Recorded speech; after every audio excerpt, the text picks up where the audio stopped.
Federalist No. 13. Advantage of the Union in respect to economy and government. For the Independent Journal. Hamilton. To the people of the State of New York. As connected with the subject of revenue, we may with propriety consider that of economy. The money saved from one object may be usefully applied to another, and there will be so much the less to be drawn from the pockets of the people. If the states are united under one government, there will be but one national civil list to support. If they are divided into several confederacies, there will be as many different national civil lists to be provided for, and each of them, as to the principal departments, coextensive with that which would be necessary for a government of the whole. The entire separation of the states into 13 unconnected sovereignties is a project too extravagant and too replete with danger to have many advocates. The ideas of men who speculate upon the dismemberment of the empire seem generally turned toward 3 confederacies, one consisting of the 4 northern, another of the 4 middle, and a third of the 5 southern states. There is little probability that there would be a greater number. According to this distribution, each confederacy would comprise an extent of territory larger than that of the Kingdom of Great Britain. No well-informed man will suppose that the affairs of such confederacy can be properly regulated by a government less comprehensive in its organs or institutions than that which has been proposed by the Convention. When the dimensions of a state attain to a certain magnitude, it requires the same energy of government and the same forms of administration which are requisite in one of much greater extent. This idea admits not of precise demonstration, because there is no rule by which we can measure the momentum of civil power necessary to the government of any given number of individuals.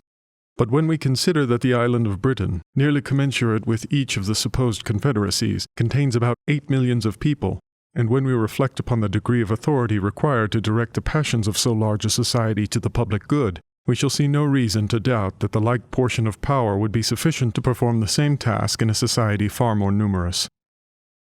Civil power, properly organized and exerted, is capable of diffusing its force to a very great extent, and can, in a manner, reproduce itself in every part of a great empire by a judicious arrangement of subordinate institutions.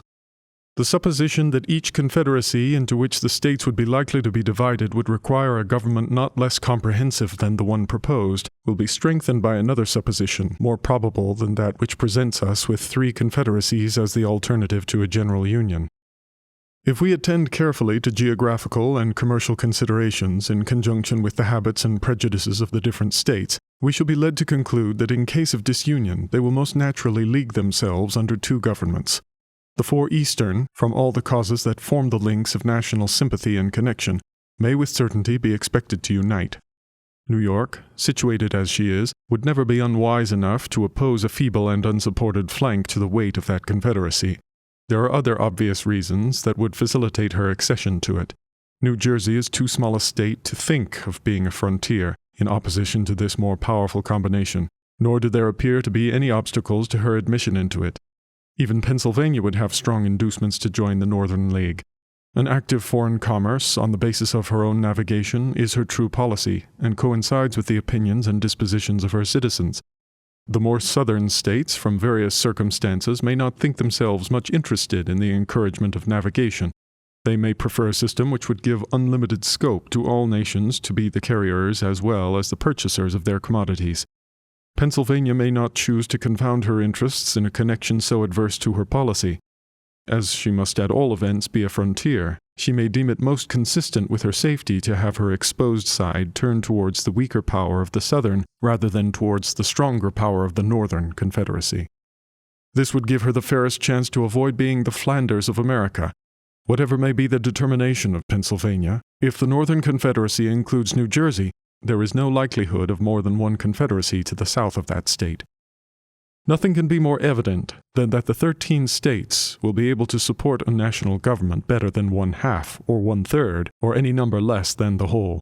This reflection must have great weight in obviating that objection to the proposed plan, which is founded on the principle of expense, an objection, however, which, when we come to take a nearer view of it, will appear in every light to stand on mistaken ground. If, in addition to the consideration of a plurality of civil lists, we take into view the number of persons who must necessarily be employed to guard the inland communication between the different confederacies against illicit trade, and who in time will infallibly spring up out of the necessities of revenue, and if we also take into view the military establishments, which it has been shown would unavoidably result from the jealousies and conflicts of the several nations into which the states would be divided, we shall clearly discover that a separation would not be less injurious to the economy than to the tranquillity, commerce, revenue, and liberty of every part. Publius.